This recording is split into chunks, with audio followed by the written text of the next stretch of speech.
신바람 사연 아파트, 오늘의 사연 시작하겠습니다.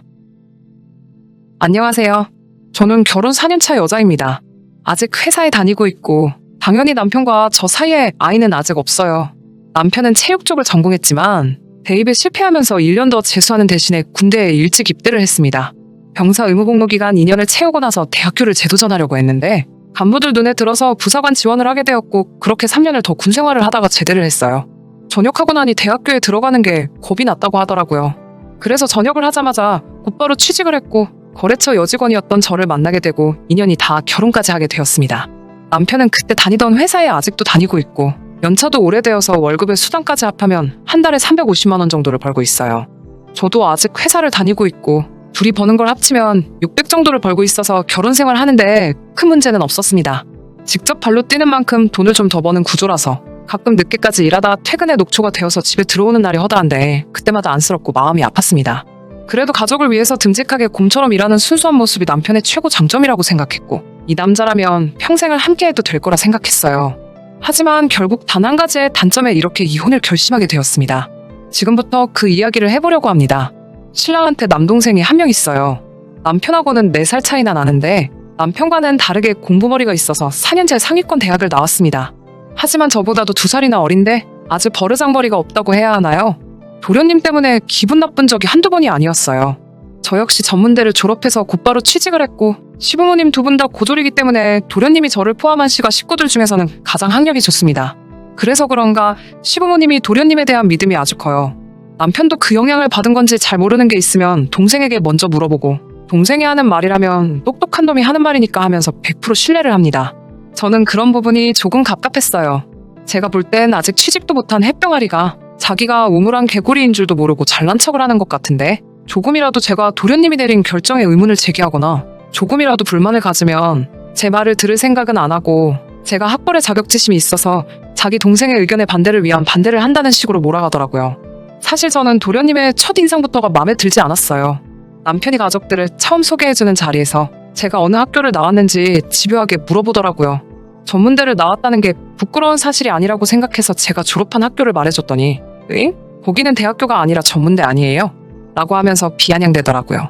그 뒤로부터 제가 무슨 말만 하면 형수님은 전문대를 나오셔서 잘 모르나 본데 하면서 제 말을 계속해서 자르고 제 의견은 무시하면서 자기 하고 싶은 말만 우다다 늘어놓고 했거든요. 도련님이 좋은 대학 나온 건 알겠는데 좋은 대학에서 기본적인 예의는 안 가르쳐주는가 싶었어요. 남편도 도련님한테 한마디 해주면 좋을걸. 눈치가 없는 건지 도련님이 말할 때마다 그렇지 하면서 고개를 끄덕이고 있는 모습을 보면 한 대 쥐어받고 싶을 정도였어요. 하지만 이런 건 서운한 축에도 끼지 못해요. 사실 지금 남편과 저 사이에 아이가 없는 것도 도련님 때문인 이유가 가장 커요. 결혼하고 나서 맞는 첫 시댁 방문 날 저녁 식사를 하면서 시부모님이 아이는 언제 가질 계획이냐고 물어보셨어요.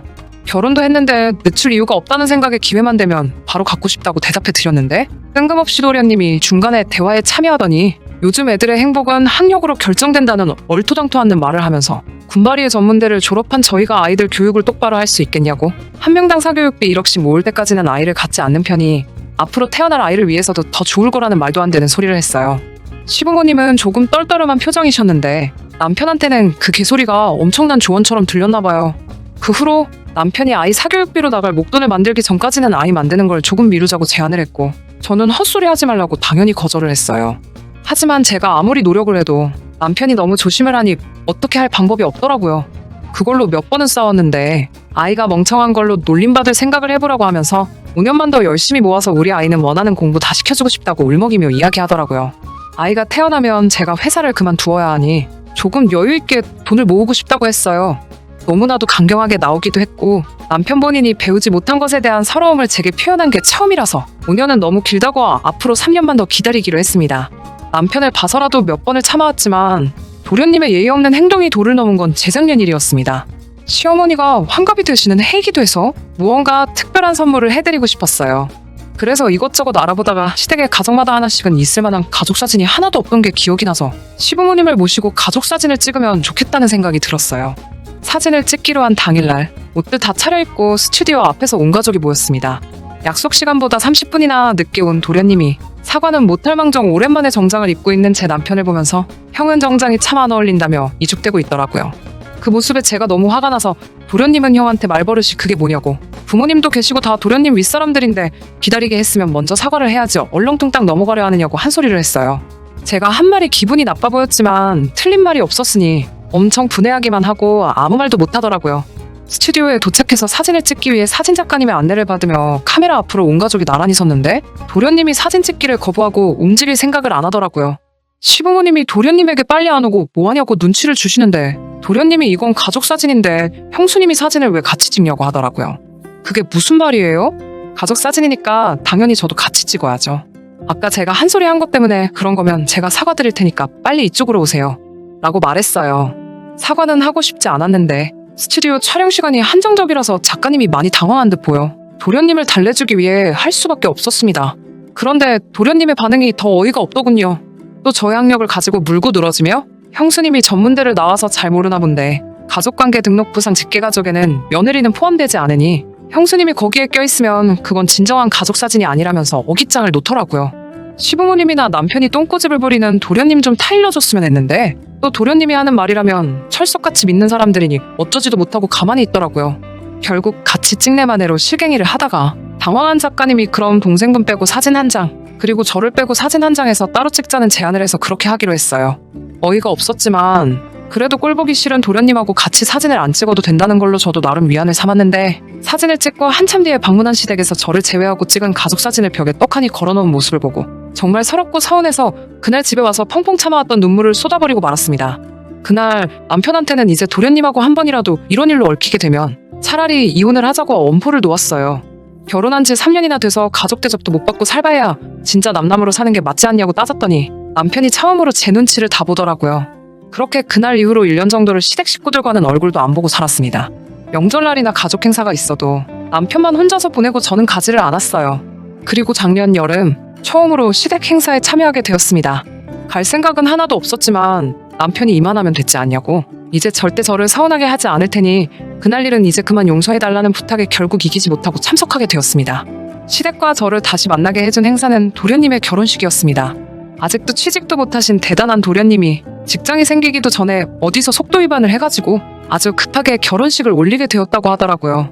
하필 처음으로 시댁을 다시 만나는 게 도련님의 결혼식인가 싶었지만 한 입으로 두 말을 할 수 없어서 참석하게 되었습니다. 결혼식은 잘 치러졌어요. 도련님도 새 신부도 시부모님도 전부 행복해 보였습니다. 식이 끝나고 사진 촬영을 하는데 가족분들이 나오라는 말에 저도 모르게 자리에서 움찔해버리고 말았어요. 남편에게는 화장실이 급하다고 하고 사진 촬영에서 혼자 빠져버리고 말았습니다. 그 결혼식장에서 행복하지 않은 건 저 혼자밖에 없는 것 같았어요. 그 사건이 벌써 1년이나 지났는데도 아직 서운함이 마음에 남아있다는 걸 제 스스로가 인정할 수가 없었어요. 그때 도련님이 삐졌던 것처럼 저도 똑같이 소심한 사람이 된 것 같아서 사진 촬영 당시에 잠수를 타버린 걸 후회도 많이 했어요. 그날을 계기로 저도 조금씩 닫고 있던 마음에 문을 열기로 했어요. 도련님도 이제 가장이 된 만큼 조금 달라진 모습을 보여주지 않을까 하는 기대도 있었거든요. 하지만 제가 바보였어요. 지난 추석에 시댁에 방문을 하고 제가 헛된 기대를 했다는 사실을 알게 되었습니다. 시부모님 대표에는 여전히 저를 빼고 찍은 사진이 그대로 걸려 있었고 그 옆에 나란히 걸려있던 한 장의 사진 때문에 저는 더 큰 충격을 받고 말았습니다. 제가 빠진 가족 사진 옆에 버젓이 걸려있는 새로운 사진은 도련님과 동서가 시댁 식구들과 찍은 가족 사진이었기 때문이었어요. 저를 더 서운하고 화가 나게 만든 건 저는 가족이 아니라고 열변을 토하던 그 동생의 어깨에 손을 올리고 환하게 웃고 있는 사진 속 남편의 모습이었습니다.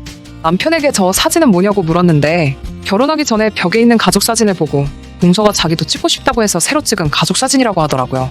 남편에게만 들릴 정도로 화를 내면서 저 사진 나 빼놓고 찍을 때 아무 생각도 안 들었냐고 한마디 했어요. 하지만 남편은 오히려 시댁 행사에 코빼기도 비추지 않은 게 누구냐며 그걸 제 탓이라고 하더군요. 그 순간 저는 이 결혼 생활을 포기하게 되었습니다. 남편은 저보다 동생 말이 우선이었고 뭐가 옳고 그른지 스스로 판단도 할 줄 모르는 모질이 중에 상모질이었던 거예요. 마침 도련님 내외가 시댁에 도착했고 얼마 있지 않아서 시어머니께서 제사 음식 좀 도와달라고 저희들을 부르더라고요. 저는 그 길로 소파에 드러누웠어요. 남편이 저한테 화를 내더군요. 어머니가 부르시는데 누워서 대답도 안 하고 그게 뭐하는 태도냐고요. 남편에게 니네 집 제사 음식을 내가 왜 해야 하는데?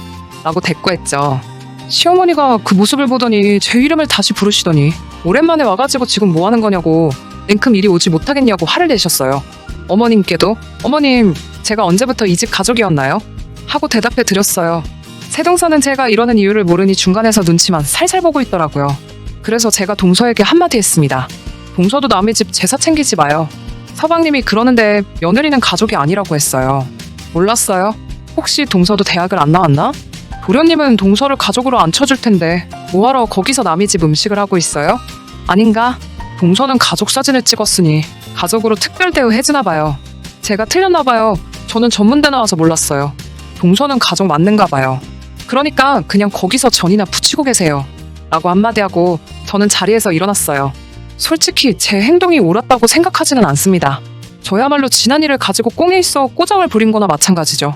하지만 온 식구가 저를 미쳤다고 욕을 하고 있는 그 상황에서도 도련님이 그때의 일을 제게 사과했다면 제 도가 지나친 행동에 대해서 사과를 하고 그 자리에서 풀기 위해 노력을 했을 테지만 도련님은 자기의 잘못을 뉘우치는 모습을 보이기는커녕 그 상황을 피해 슬쩍 방 안으로 들어가 버리더군요. 팔은 안으로 굽는다고 남편도 그 자리에서만큼은 가족들 편에 서서 저에게 미쳤냐고 소리를 지르고 있었습니다. 그때 깨달았어요. 진작 이혼을 했어야 하는 것을. 괜히 시간만 끄는 것 같은 기분이 들어서 더 이상 시댁에 있을 수가 없어서 추석이 끝나면 정식으로 이혼 소속을 밟겠다고 하고 밖으로 뛰쳐나왔습니다. 다행히도 시댁 식구들과의 갈등은 이혼 소송이 제기가 가능한 사유 중 하나더라고요. 진작에 알아봤어야 하는 걸 이제서야 알게 되었어요.